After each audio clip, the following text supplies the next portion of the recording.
Paano pinaka-spectacular na Oo, na-try oo. Ano yung pinaka-spectacular? sa Like, personal? as a personal, ang dami na eh. Kasi lalo na like, merong time na I engaged in BDSM also. And BDSM is a whole other monster on its own. There's so many different kinds of kinks that I've tried. Pero yung pinaka-memorable for me is, um, wait lang, pakita ko na lang din. Like, because it's so nice. It's so pretty. Like, I have this toy. Oh.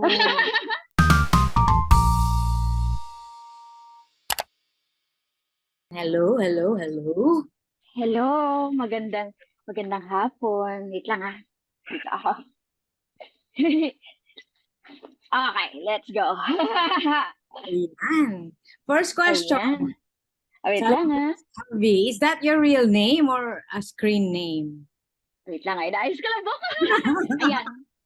Okay, real name or screen name? Screen name ko po siya. Ako Ah, po pumili. oo. Kasi uso ngayon yung Salome tsaka Padre Salvi. Oh, Akala, oo. Opo, nauna opo. ka. Hindi naman. Ano po, doon po talaga nanggaling yung pangalan ko kasi sila po yung favorite characters ko po sa Noli Me Tangere. Si Salome, na girlfriend ni Elias, tsaka si Padre Salvi. So, ayan po. Eh, ano ginagamit mo before na handle name sa mga ano mo, sa adult content mo? No, it's always been Salome Salvi po. Ah, Like nung nagsimula ako mag-post kasi nag-start ako hindi naman adult content kagad, hindi naman po ako dumirekta sa porn kagad. Nag-experiment muna ako, nag-start ako mag-post una mga pictures sa Twitter, mga nude photos ganyan, tapos tinatakpan ko yung mukha ko kasi at the time I wanted to stay anonymous to keep myself safe pa. And pero nung una, when I was already enjoying the process, I was already enjoying the attention that I got when I first started posting on Twitter. Parang naisip ko, this has the potential to get big. And sabi ko kung if it's gonna be big, if it's gonna like if this Twitter account that I have is gonna blow up, I would like to have a name. That I would like to have a name for myself. Gusto ko parang so parang inisip ko if magtuloy-tuloy to all the way to me making porn. Syempre kailangan if like porn actresses have names. So sabi ko, sige, isip tayo magandang pangalan. Tapos yun. Kaya po Salome Salvi po yung napili ko. nakakaloka. Okay. Nakakaloka. Slight lang. Sakto Tapos mo lang. ba yung fine arts mo sa UP? Natapos mo? Opo, Mm, graduate po ako. Actually, like, meron akong grad pic eh. Gusto ko sana siya ipakita kaso ang pangit ko doon. Naka-braces pa ako and everything, nakakahiya. Sobrang di ko kumukha. But yeah, tinapos ko po siya. I'm Siyempre, para may tayo, backup plan. I'm sure ilang beses na tong natanong sa'yo, no? Mhm. Pero what led you to that journey of becoming a porn star?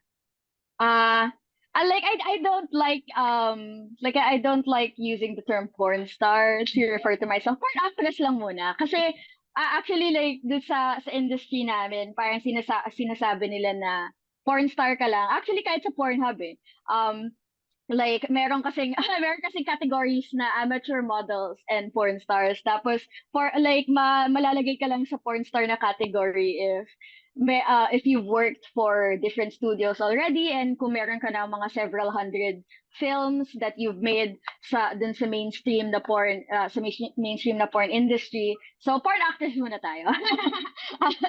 Pero ano yun, nag-start siya kasi I was in a relationship at the time, and we were actually in an open relationship. So we were at the period where we gave each other, me and my partner, we gave each other freedom to experiment. Tapos, napansin ko lang na I would enjoy sending nude photos of myself to him or to whoever else I was talking to kasi open relationship nga. So sabi ko, like, baka may pagka-exhibitionist ata ako. And I was like, if I could do this on a public platform, on a bigger platform like Twitter, sige, try natin. Try natin mag-post. Baka naman it could lead to something bigger and something that I could also enjoy. So, dun po siya nag-start. Tapos, yun nga, napapansin ko, dumadami yung followers ko, and there was a greater and greater demand for me to like have videos with partners. So parang lagi yung inaabangan ng followers ko at the time, and like nagkaroon ng time na hindi pa ako ready talaga for that. Pero we got to that point eventually, and when it got there, it also gave me an opportunity to earn from it. It became lucrative. So ayun, parang tinuloy-tuloy ko siya kasi parang sayang naman yung platform na nabuo ko sa sarili ko kung hindi ko naman siya gagamitin for something na makabubuti for me. So, yun po. Pero ang daming na-impress doon sa ano mo eh. Kasi very articulate ka, tapos ang tapang mo. Saan galing yung tapang? Kasi Like, not everyone can do that.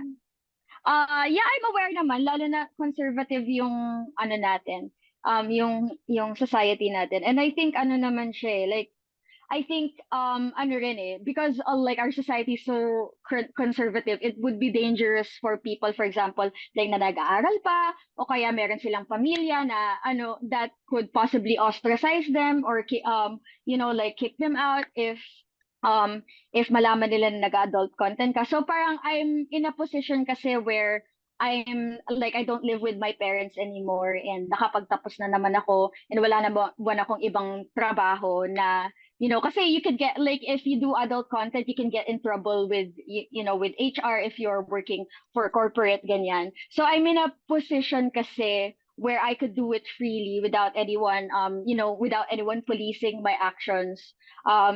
So I think that's a privilege that I have that not all sex workers have. Kasi sex worker ako pornography is sex work.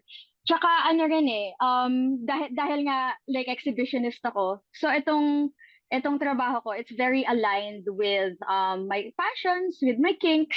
So I think it's that attachment, it's that passion that drives me to like be open to talk about it. Tsaka meron rin tayong advocacy sana to humanize the image of sex workers here in like with our listeners or with our audience. Kasi parang there's this misconception na parang kasi like with people, like when they watch porn, they consume porn, and when they avail of sexual services, parang there's this tendency for them to like separate the worker from the work that they are producing. And I feel like it's gonna be really helpful if like if I put my work out there and build an image for myself that contributes to yung humanizing or yung humanizing ng image of sex workers with people, na parang para maisip nila and para lagi nilang maalala na that na tao kami. We have emotions, we have feelings, and we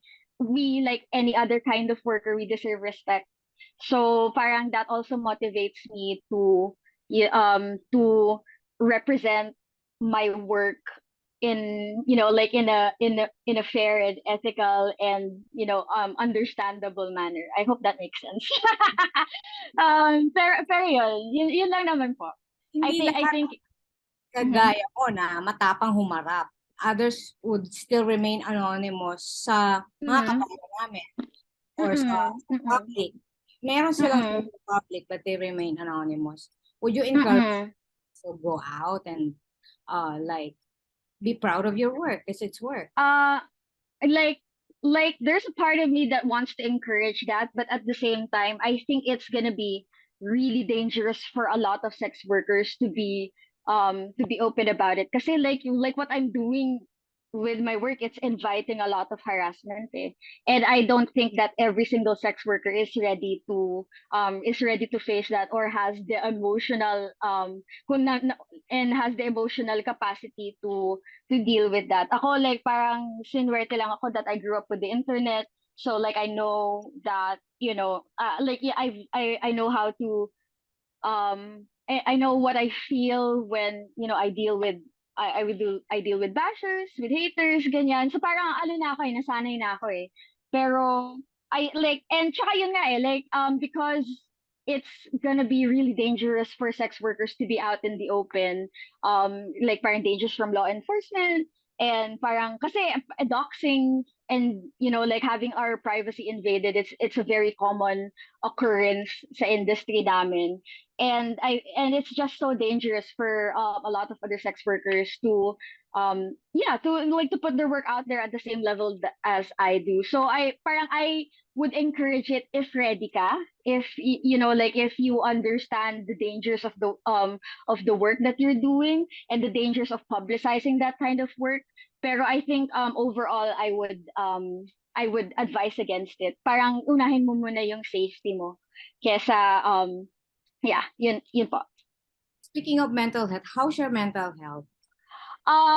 It's honestly like it's always been a roller coaster for me. Like even when I was a kid, I've already had signs of depression, of anxiety, ganyan. And I gotta admit that the sex work sometimes contributes to that. Kasi yun nga, it's such a heavily stigmatized profession. And it's the stigma that makes it dangerous and difficult. Kasi parang there's an ongoing stigma talaga that really portrays us as people who are not deserving of respect. Na tinatry ko talaga, like I try to contribute to like changing that stigma. Pero yun nga, I'm just one person.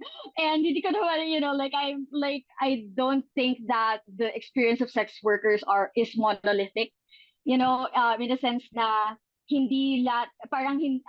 don't like my experience doesn't accurately reflect every single sex worker's experiences. Iba-iba kami. Iba-iba rin kami ng levels of success. So, wait lang ano po yung tanong ulit? I got lost. Yeah, how do you take care of your mental health? Like, do you Ayun. regularly Ayun. go to a shrink to Yeah, I do. Yeah, kasi yun nga because it's the like I said, it's the stigma that makes it difficult to accept and to deal with mentally. Kasi yun nga, because of the stigma, like I really invite just a traumatic amount of harassment. And like sometimes people can be really mean, people can be really degrading. So it's difficult. Pero I always try to center myself and focus on the fact that this is the thing that puts food on the table. This is the thing that puts a roof over my head. And nung pinasok ko yung sex work, pinasok ko yung paggawa ng porn, alam ko na haharapin ko to. So parang panindigan ko ito yung pinasok ko eh.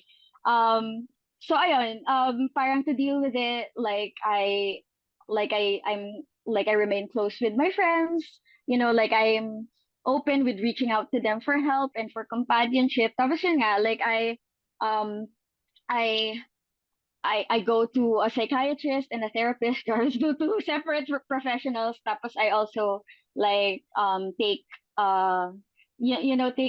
pharmaceutical drugs. And I also believe na like parang mental health and physical health go hand in hand. So I try to take care of my body. I try to exercise. And like parang I really a really big thing that I lean upon is that, like I throw myself into my work.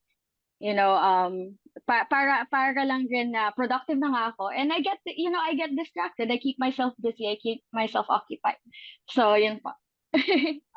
you putting yourself in public? Nauna ko nakita, di ba, sa Kitty K7. So nung nakilala ka na namin doon.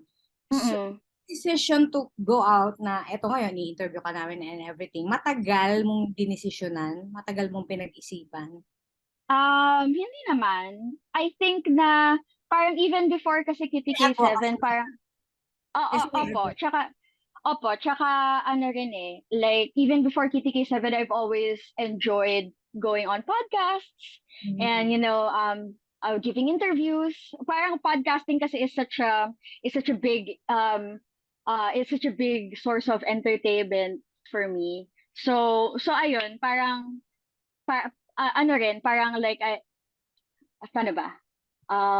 So yeah, I think even before Kitty K7, parang I've always been well versed in how to talk about my work and stuff. Like I've made mistakes before, obviously. Lalo na on Twitter. Pero pero ayun, like, matagal na akong okay with it. Matagal na ako with doing the public speaking and stuff like that. Because it's something that I know I'm good at and something I enjoy. Yeah. If you don't mind, Salome, Mm-hmm. how did your family accept this decision of yours? They don't they don't accept it. And I understand naman. But at the same time, my relationship with my family has always been troubled. And it was one of the best decisions for myself to separate myself from them. Yung just the fact na bumukod ako, Mm. parang that already contributed so much to my mental health na parang na parang dun ko na feel na oh it really helps if you're in control of your own space and if you have privacy ganyan and you don't have kasi ano like naniniwala talaga ako lalo na for millennials with parents that are boomers. Naniniwala ako na parang we're a generation na yung first bullies namin are our parents. Kasi my parents, meron silang times na they were neglectful and verbally abusive, ganyan. So it was really good for me to like separate myself and it gave me the freedom. Yun nga like lagi ko sinasabi na the freedom that I have to do my work, it's such a privilege. Kasi like there are other sex workers and other younger people na wala pa silang financial capability na bumukod and like have their own place separate from their parents. So yun, parang ano rin, like parang ay alam ko naman na hindi nila ako ina-accept and alam ko na galit sila, alam ko na disappointed sila and na kinakahiya nila ako. But at the same time, like like at the same time, mahal ko yung trabaho ko and this is the thing that gave me security. This is where I found my worth. This is what makes me feel good about myself. And I don't really find that from my relationship with my parents. So bakit ko ipagpapalit kung ano yung meron ako just to just to keep up this image and like buy into the delusion that like nabuo yung pamilya namin, like sometimes that's not the best way to live your life kasi meron tayong obsession with keeping the nuclear family together lalo na sa kultura natin. Pero like kung tutuusin, like if you really think about it, that's not always the healthiest way to live your life. Sometimes you have to cut people off, especially if they are abusive. So yun.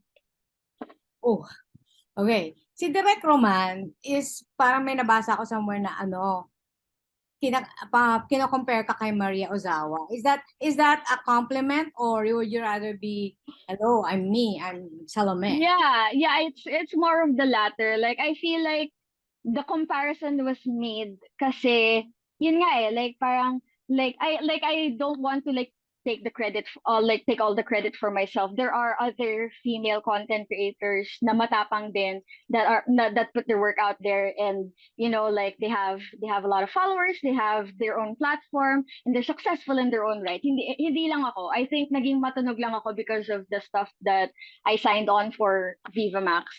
Pero um so yun, parang like I just want to stress that na marami kami. Meron kaming isang entire community and there's lots of content for everyone to enjoy. But also, and I'm grateful dun sa comparison kasi si Maria Ozawa, she's so iconic, she's so successful, and parang talagang ano siya, like she's a standout in our industry. So to be compared to her is such an honor, but at the same time, like that comparison, that headline that I think who's the first one who ran that headline? I think it was Pep. Yeah. Um it was Pep.ph. Parang that comparison invited a lot of unfavorable comments Oh. like that are directed towards me kasi yun nga na parang Maria Ozawa is Maria Ozawa, ibang level siya. And ako nagsisimula pa lang ako. So people were like parang ang kapal naman ng mukha niya like towards me ang kapal naman daw ng mukha ko naihilera ko yung sarili ko kay Maria Ozawa. Which is something that I did not ask for naman, something that I didn't do.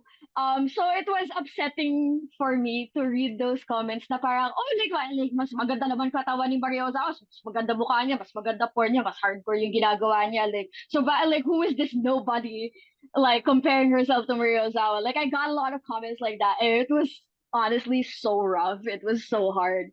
Pero, pero parang, yun nga, like, every time that happens, I try to center myself and just think na parang that comparison didn't come out of nowhere. It just means na, that meron akong ine-enjoy na success right now. N- Um, and, like, I'm carving out a name and a niche for myself in the industry, just like the way na si Maria Ozawa, meron siyang sariling niche and market and pangalan. So maybe that's what it means. And I try to like focus on that positive side na lang. Ako naman, mas naaalala ko sa'yo si Margie Holmes. Si Dr. Margie Ah, Holmes. si Doc Margie! Oh, like she's amazing. Like I love her content. And I love na parang like she's so wise and experienced and she's so kind. So I love her. Tsaka si ano rin, si Asia Agkawili din. Sila yung mga tinitingala kong mga idols. So, so yan. Yeah, thank you so much.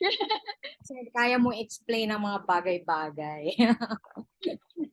Like ano rin parang I think parang nasabi rin kasi ni Direk Roman yung Maria Ozawa comparison. Kasi si Maria Ozawa, ano siya grabe yung variety ng ng trabaho na ginagawa niya. Like, meron siyang mga weird and talagang kakaiba na experiences and mga videos. And meron nga, inaano siya, nakikipagtalik siya with the tentacle monster. So parang nai-entangle siya doon sa tentacles. Tapos meron siyang gangbang na parang 100 men yung umano sa kanya. Like, as in, ano siya, like, talagang pioneer yun si Maria Ozawa. And I feel like nasabi yun ni Direk Roman kasi nakikita niya rin na yung preferences ko and yung mga interest ko and the stuff that I try to do on my porno, parang may variety din. Like, hindi rin ako takot to engage in sex na medyo kakaiba and that are new to some people. So I feel like like I said, like wala pa ako sa level ni Mireille Ozawa. I have so much respect for her. Pero parang yun yung goal ko rin na magkaroon ng ganong klaseng lawak ng variety. Kasi yun nga like even in my personal sex life, like I'm not afraid to try new things. So I think that's where the knowledge base that I have comes from. Kasi hindi ako takot to try new stuff. And I've tried so much stuff already. So, ayun. Paano pinaka-spectacular na Oo, try oo. Ano yung pinaka-spectacular? sa Like, personal? as a personal, ang dami na kasi lalo na like merong time na I engaged in BDSM also, and BDSM is a whole other monster on its own. There's so many different kinds of kinks that I've tried. Pero yung pinaka memorable for me is wait lang, pakita ko na lang din. Like because it's so nice. It's so pretty. Like I have this toy. Oh. Parang ano din, um parang ha? tentacle din.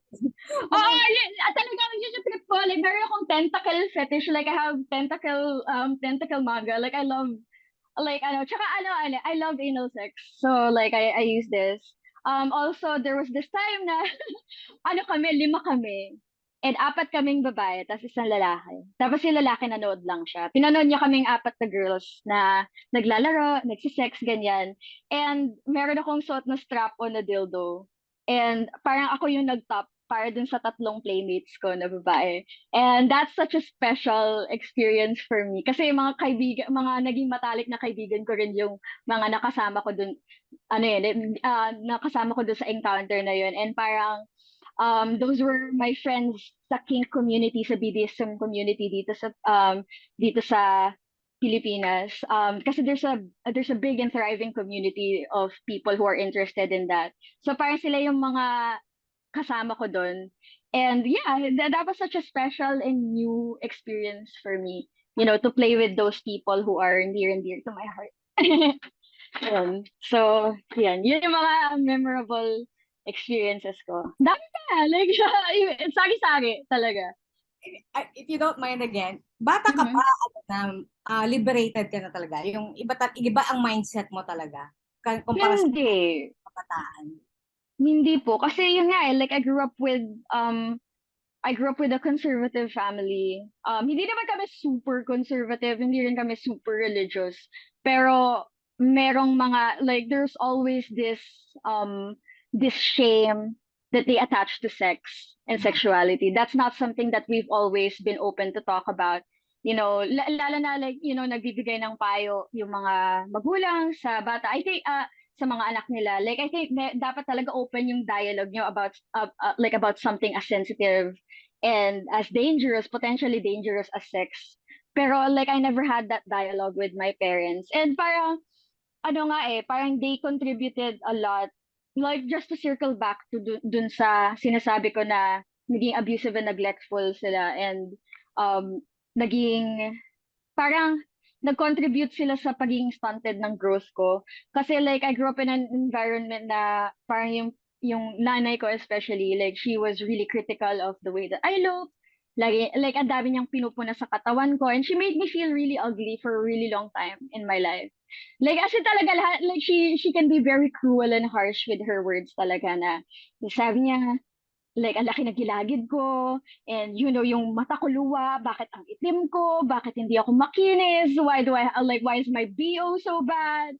Like, but, like, pati yung daliri ko, like, sinasabi niya, like, bakit ang laki daw ng knuckles ko, like, alam mo yun, like, as in, bakit daw malaki yung thigh gap ko, bakit ang skinny ng legs ko, like, talagang, she was the kind of person who would break me down. She was a bully, talaga. So parang, like, if you grow up with that kind of self-image, na talagang naniwala ako na pangit ako, and hindi ako mag-flourish or magsa-succeed in modeling, in the entertainment industry, like, there's no chance. Like I grew up with that. Dinala-dala ko yun until I was like 25, 26, when finally, like, I met my boyfriend. He's the one and only serious relationship I've ever been in. And we were in an open relationship. Pero yeah, like, when I fell in love with him, when I entered into a relationship with him, parang napaka-transformative nung pagmamahal niya, na siya yung unang taong nagpaniwala sa akin na I deserve love, I deserve attention, I'm beautiful, ganyan. So yun, parang napaka-radical ng pagmamahal niya talaga. Like, and like, yun nga, siya rin yung person na sabi ko, like, I'm interested in building a platform on Twitter and sharing my nude photos. Parang in-encourage niya rin yun, na parang, sige babe, like, open relationship na rin naman kami, so parang there weren't a lot of walls that we had to break down. So, in-encourage niya yun. So, like, I owe a lot to him. For me to unlearn yung negative na parenting sa akin ng nanay ko, ng dad ko. So, ayun. Kayo pa rin? Ay, hindi na. Nag-break kami 2020. Like, we are, like, we were together for about 6 years. Matagal din. And we were open for like 4 out of those 6 years. So, yun, parang we encouraged each other to experiment talaga with different partners. Pero yung pagmamahal, it's between me and him lang. So it's a very, like, actually, that's one of the themes na in-explore namin doon sa show namin, yung sa Vivamax. Parang kung ano yung parang pros and cons, ins and outs ng open relationships. Kasi that's something that I experienced firsthand. So, yan. Pero we're still good friends. I still consider him one of my best friends. Tsaka meron na siyang ngayon, meron na siyang bagong baby girl. So I'm so happy and proud. Bakang baby boy ngayon. I wish. Pero rin like, I'm open naman to hooking up with people and having friends with benefits arrangements with people. Kasi bisexual ako so, like, anything goes talaga. Pero, parang, like, I understand rin na, lalo na dito sa society natin, na yung view natin of relationships is very heteronormative, very normalized yung monogamy, ganyan. Parang, it's hard for me to find partners who are completely accepting of my work and my lifestyle. So ayun, currently wala. And I'm not looking kasi happy naman ako being single and happy ako being married to my work. So, yan talaga yung priority ko now. Career muna. Okay, pero now, yung career na yan, nagme-mainstream ka na. So, naaasikaso mo pa ba yung... Slight. Ah, Yung alin po, yung adult content ko po? asikaso mo pa ba? Of course. Actually, like even like right at the very beginning of the negotiations, parang sinabi ko outright, like I love to work for Viva. It's such an honor to be asked to be part of VAA, Viva Artist Agency, and Vivamax. Such an honor to be able to work with Direk Roman. Pero hindi ko pwede bitawan yung ano ko, yung full-time na trabaho ko, which is the pornography. Kasi yun that's the thing that made that people know about me. That's the thing that people connect with me. That like that's what connects me with them. There you go. Wording.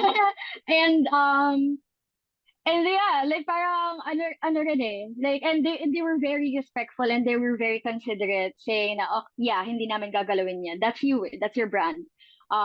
That's your business. So like I'm trying to find the balance working for Vivamax and producing porn on a semi-regular basis. Tsaka ano rin eh, parang umabot na rin naman ako ng point sa Pornhub, which is my main platform.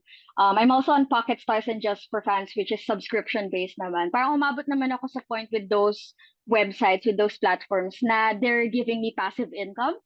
So I have a lot of freedom and I have a lot of time to try new things. So yun, happy ako na at least I get to dip my toes into the mainstream film industry already. Unti-unti, like wala pa tayo doon, hindi pa lumalabas yung show. And I'm trying to take it slow talaga kasi yun nga, like priority ko pa rin yung adult content ko. So yun, hindi ko bibitawan yan. You set a timeline for yourself na like, if I reach this age, I'm gonna stop or tuloy lang? Tuloy lang, like as long as I feel confident and comfortable in my body. Kasi actually like I get asked that question a lot. And yung lagi kong sinasabi is there's like hindi like you have to understand na in the porn industry there's space for literally everyone. Matanda, bata, pangit, maganda, all kinds of colors, all kinds of gender identities and sexual orientations. Like, there's space for everyone. Magkakaroon at magkakaroon ka ng market. Kasi iba-ibang taste ng mga tao eh. And, yun nga, like, it all depends on my comfort level with showing my body. Pero, ano rin eh, like, I'm working on my relationship with my body naman in such a way na sana like that confidence is something that I can carry with me until I get old. So I don't really see myself quitting being in the adult industry. And tsaka ano rin eh, I produce my own porn. I do everything on my own. Ako cameraman, ako lighting, ako editing, ako Talaga social ba? media. Oo, like ako gumagawa ng lahat. Like and because I have all of these skills na napulot ko because I'm in the adult entertainment industry as an independent creator, parang even if I'm not in front of the camera, there's so many things that I can do behind the camera. I can direct, I can, like I can direct, I can edit for other creators. And parang a really big thing rin is mentorship that like pagpapalaganap ng knowledge for creators who are new and struggling. That's also something that I think I will enjoy. So yun, there's like I don't yeah, parang I don't see myself as having an expiration date. And parang I think kailangan buwagin ng mga tao yun na parang people are only in porn for a certain amount of time and pero we all have the goal to quit eventually. Like that's the case for a lot of sex workers, I gotta be honest. Like a lot of them talagang nabu-burn out by the industry. Pero that doesn't apply to me, you know. Kaya hindi ka lang nag-i-star doon eh. You do a lot of ano. Yeah. Ano rin eh, parang Put up para na lang kasi your ano own po? production. Put up na lang your own production. Oh, 'di ba? Pwede, 'di ba? Like siguro kapag umabot na tayo sa point where sex work is decriminalized here, if pornography is decriminalized here, maybe magkakaroon na ng space for us to have organizations and studios and production houses for pornography. That's something that hopefully mangyari in the future. Um, pero kasi nga dahil sa illegal nature niya, parang ano pa eh, very limited pa yung space for for the adult industry here to really flourish. and to really be developed. So a lot of the content creators that I know here, talagang independent kami lahat, sariling sikap kami lahat. There's no studio that we have to work for. Kasi paano ka bubuo ng studio for porn if hindi nga legal ang porn? Delikado eh. So yun, sariling sikap talaga. Shh. Medyo bitin. Parang 4 episodes. Ang dami pang topic. Oo nga eh, pero ano pa rin eh, parang experimental phase pa lang kami. See, like we are definitely looking at the second season if the first season becomes successful. So we're really like optimistic and full for that. Um, Tsaka ano rin eh, like parang unti-untiin natin yung pag-introduce ng mga taboo topics sa audience natin. Kasi like parang hindi naman yung lahat ng members ng audience ng Vivamax is open to those kinds of topics eh, like open relationships, gay relationships, and ano pa, like exploring kinks and stuff like that. Parang meron pang level of hindi ready yung mga tao eh. So, unti-unti na natin. Like, let's be gentle, di ba? Yeah. Mm-mm. Are you part of all the episodes? Not just as the host of the podcast. May ano din, may ibang part ka din doon. Oo. Like, pero hindi siya yung parang the acting that I do outside of being the fictional host of this fictional podcast. Parang hindi naman siya ganun ka-extensive. Pero kasi parang sinabi ko sa writer, si very talented and really Asius and si Direk Roman. Sinabi ko na parang maganda kung mako-contextualize natin yung mga aral na tinuturo ni Salome sa kanyang mga guests. Kasi yun yung format ng ano eh, yun yung format ng show namin is that merong podcast si Fictional Salome and then she invites guests and she allows the guests to tell their story about whatever kinks or relationships that they have. Tapos parang kung may issue na nilatag yung guest, bibigyan ng payo ni Salome yung guest. And sabi ko, parang okay na malaman ng audience kung saan nanggagaling yung knowledge ni Salome. Kung ano yung na-experience niya for her to know na ito ang best practice for this kind of situation, that this is the best advice that I can give to this person who is struggling. Like, sabi ko, bigyan natin ng backstory si Salome. Flashback tayo dun sa kung ano yung na-experience niya with her ex, kung ano yung troubles nila in their open relationship. Kasi ano eh, like parang very pattern, yung mga flashback dun sa buhay ni Salome, it's very, very patterned, closely patterned on my own personal life. So, sabi ko, contextualize natin yung mga aral na tinuturo niya. And sabi ng team, it's like, yeah, that makes sense. Let's do that. So, yun. Aside from itong makikita ka pa namin in the future Vivamax movies na as artista na talaga. Yes! Actually, meron na tayong lined up to be shot in April. Hindi ko pa alam kung pwede ko ikalat, pero meron ng at least isang project na lined up. So hopefully magtuloy-tuloy after Shush and after this one. Tsaka ano rin eh, actually like I signed on to Viva initially as a columnist for their men's magazine. Ang pangalan ng magazine is, online magazine lang naman. Pangalan niya is VMX, yes, VMX. Dating AOMNL, they're rebranding it to VMX and they want me to be a columnist for that. And sabi nila, sige, dahil enjoy mo naman ang podcasts, magaling ka naman magsalita, gawan ka namin ng podcast. And I signed on to Viva for those two projects. And yun nga, natiktikan ni Direk Roman na may ginagawa kaming podcast na in development. So sabi niya, gawa tayo ng show about the podcast. So yun yung mga abangan from me. Hopefully like the podcast and yung column, like, like I hope it gets off the ground, takes off. Saan papasok ang tulog? Ha?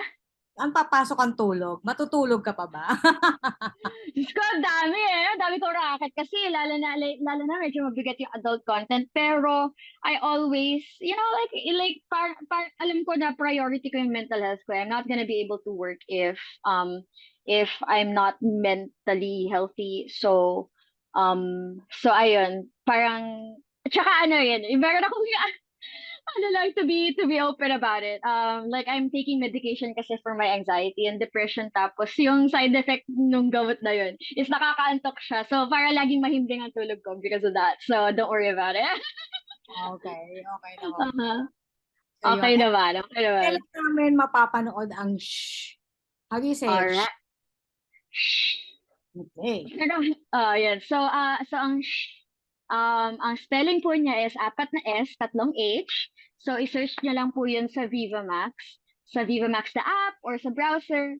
And the pilot episode will be dropping midnight March 26. I Mm. believe that's a Sunday. Wait, let's check ha.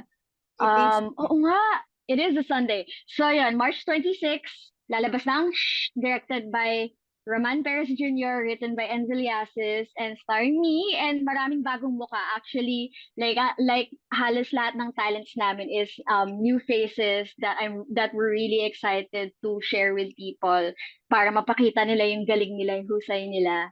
So yun, and it's gonna be very kinky, very adventurous, very new.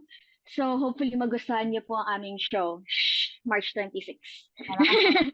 I'll recall it.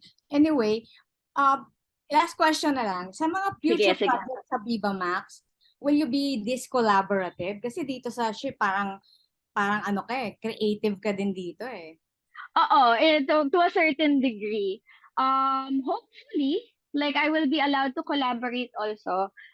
Pero I understand rin naman if merong vision ng director na very specific that they don't need really my input for it. I'm still willing to to work for projects like that. Para naman maiba, 'di ba? Kasi like parang so far yung mga naging projects ko, yun nga, like parang they gave me a lot of space to be spontaneous and to give my input, to be creative. So parang magiging new na experience sa Under ka akin na to, yun. oh, like, lagi na lang akong ibabaw, te. Like,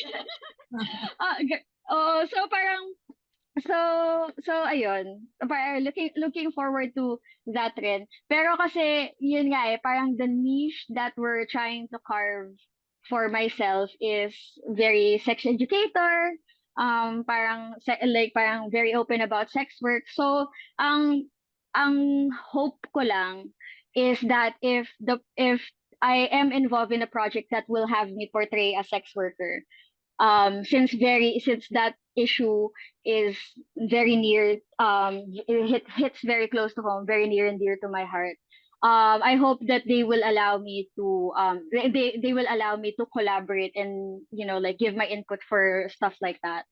Kasi very sa akin very important sa akin na portray ng sex work in a very accurate and ethical and fair and and empathetic manner towards sex workers. Parang goal ko yun like part ng advocacy natin yun So ayun, yun lang naman. Pero if I was given it a role na that's not a sex worker, that's quite different. Sige, try you ganun ako Try everything. Anyway, so sobrang thank you and really Sobrang thank you din. so much fun talking to you and Mhm. ng face to face one of these days. Hopefully, I'll give you a big hug because this is great. Super nag-enjoy po ako. Thank you. Thank you po.